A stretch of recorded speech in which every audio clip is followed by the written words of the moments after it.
ವರುಣನ ಮುನಿಸೋ ಇತ್ತ ನೀರಿಗಾಗಿ ತತ್ವಾರ. ಅರೆ ಹಂಚಿನಾಳದಲ್ಲಿ ಘನಘೋರ ಜಲಸಂಕಟ. ಒಂದು ಬಿಂದಿಗೆ ನೀರಿಗಾಗಿ ದಿನಗಟ್ಟಲೆ ಕಾಯುವ ದುಸ್ಥಿತಿ. ತುರ್ತಾಗಿ ಹೊಸ ಘಟಕ ಸ್ಥಾಪಿಸಲು ರೈತ ಮುಖಂಡ ಅಂದಪ್ಪ ಕೋಳೂರು ಆಕ್ರೋಶ.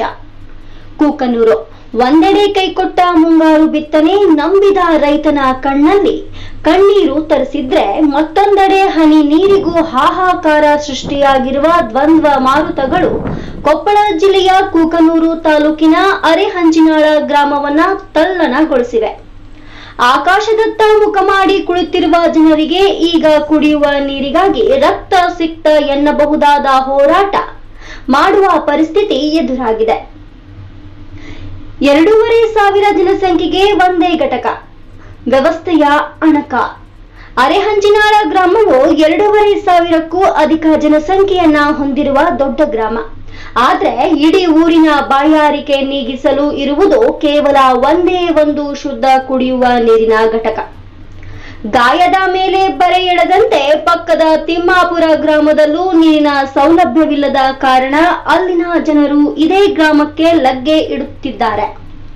ಪರಿಣಾಮ, ಒಂದು ಕ್ಯಾನ್ ನೀರಿಗಾಗಿ ಸಾರ್ವಜನಿಕರು ಹಗಲು ರಾತ್ರಿ ಎನ್ನದೇ ದಿನಗಟ್ಟಲೆ ಸರತಿ ಸಾಲಿನಲ್ಲಿ ತಪಸ್ಸು ಮಾಡಬೇಕಾದ ಅನಿವಾರ್ಯತೆ ಸೃಷ್ಟಿಯಾಗಿದೆ. ಬಾಯಾರಿದ ಜನಕ್ಕೆ ನೀರು ಕೊಡುವುದು ಸರ್ಕಾರದ ಧರ್ಮ. ಆಕಾಶದಿಂದ ಮಳೆಯೂ ಬರುತ್ತಿಲ್ಲ, ಭೂಮಿಯ ಅಂತರ್ಜಲವೂ ಕೈಕೊಟ್ಟಿದೆ.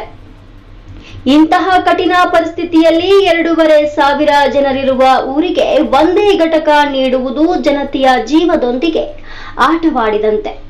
ತಕ್ಷಣವೇ ಗ್ರಾಮದ ಇನ್ನೂ ಒಂದೆರಡು ಆಯಾ ಕಟ್ಟಿನ ಸ್ಥಳಗಳಲ್ಲಿ ಹೊಸ ಶುದ್ಧ ಕುಡಿಯುವ ನೀರಿನ ಘಟಕಗಳನ್ನ ಯುದ್ಧೋಪಾದಿಯಲ್ಲಿ ಸ್ಥಾಪಿಸಬೇಕು. ಅಂದಪ್ಪ ರುದ್ರಪ್ಪ ಕೋಳು, ರಾಜ್ಯ ಉಪಾಧ್ಯಕ್ಷರು, ರೈತ ಸಂಘ. ಕೊಡಪಾನಗಳ ಯುದ್ಧ, ಆಡಳಿತಶಾಹಿಗೆ ಗ್ರಾಮಸ್ಥರ ಎಚ್ಚರಿಕೆ. ಕೂಲಿ ನಾಲಿ ಬಿಟ್ಟು ಮಹಿಳೆಯರು, ವೃದ್ಧರು ಬಿಸಿಲಿನಲ್ಲಿ ಕೊಡಪಾನಗಳನ್ನ ಹಿಡಿದು ಬೀದಿ ಬೀದಿ ಅಲಿಯುತ್ತಿರುವುದು ಆಡಳಿತಶಾಹಿಯ ನಿರ್ಲಕ್ಷ್ಯಕ್ಕೆ ಹಿಡಿದ ಕನ್ನಡಿಯಾಗಿದೆ. ಈ ಜಲಕ್ಷಾಮ ಹೀಗೆಯೇ ಮುಂದುವರೆದ್ರೆ ಗ್ರಾಮಸ್ಥರ ತಾಳ್ಮೆ ಹಳಿ ತಪ್ಪಲಿದ್ದು, ಅಧಿಕಾರಿಗಳು ತಕ್ಷಣವೇ ಎಚ್ಚೆತ್ತುಕೊಂಡು ಹೊಸ ಘಟಕಗಳನ್ನ ಮಂಜೂರು ಮಾಡದಿದ್ರೆ ಉಗ್ರ ಪ್ರತಿಭಟನೆ ಹಮ್ಮಿಕೊಳ್ಳಲಾಗುವುದು ಎಂದು ಗ್ರಾಮಸ್ಥರು ಹಾಗೂ ರೈತ ಮುಖಂಡರು ಜಂಟಿಯಾಗಿ ಎಚ್ಚರಿಸಿದ್ದಾರೆ. ವರದಿ ವಿಶೇಷ ವರದಿಗಾರರು, ಕೊಪ್ಪಳ.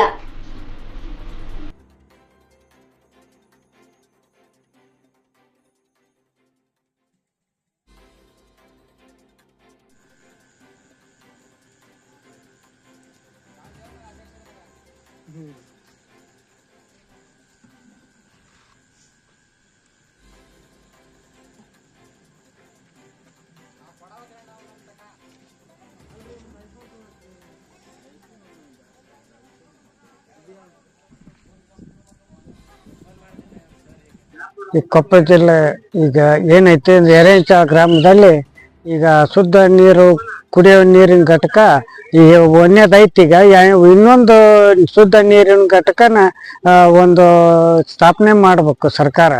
ಕಾರಣ ಏನಾಗೈತೆ ಅಂದ್ರೆ ಈ ನೀರಿಲ್ದು ಬಹಳಷ್ಟು ಸಮಸ್ಯೆ ಆಗಿ ಪಕ್ಕದಲ್ಲಿ ತಿಮ್ಮಾಪುರ, ಬಿನ್ನಾಳು, ಏನದು ಚಿಕ್ಕನಕೊಪ್ಪ, ಸಿಡ್ನಕೊಪ್ಪ ಎಲ್ಲ ಗ್ರಾಮಸ್ಥರು ಈಗ ನಮ್ಮ ಅವ್ರ ಊರು ನೀರು ಇಲ್ಲದಕ್ಕೆ ಇಲ್ಲಿ ಬಂದು ನಮ್ಮ ಎರೆಂಚ ಗ್ರಾಮದ ಏನೈತಿ ಒಂದು ಫಿಲ್ಟರ್ ಶುದ್ಧ ನೀರು ಘಟಕ ಇದ್ರು ಕೂಡ ಇವತ್ತು ಎರೆಂಚ ಗ್ರಾಮದಾಗ ನೀರ್ ಇಲ್ದಂತಾಗೈತಿ. ಏನಂದ್ರೆ ನಮ್ಮ ಊರಿಗೆ ನೀರು ಸಾಲ್ವಲ್ದು, ಅವ್ರಿಗೆ ಸಾಲ್ವಲ್ದು. ಅಂದ್ರೆ ನಮ್ಮೂರಲ್ಲಿ 6,000ಕ್ಕಿಂತ ಹೆಚ್ಚು ಜನಸಂಖ್ಯೆ ಹೊಂದಿರೋದ್ರಿಂದ ನೀರಿನ ಬಹಳಷ್ಟು ಸಮಸ್ಯೆ ಐತಿ. ಸರ್ಕಾರ ಏನೈತಿ ಶೀಘ್ರದಲ್ಲಿ ಇನ್ನೊಂದು ನೀರಿನ ಘಟಕನ ಸಮಸ್ಯೆನ ಮಂಜೂರು ಮಾಡಿಕೊಡ್ಬೇಕಂತ ರೈತ ಸಂಘದ ರಾಜ್ಯ ಉಪಾಧ್ಯಕ್ಷ ಅಂದಪ್ಪ ಕೋಳೂರು ಹೇಳಿದ್ರು.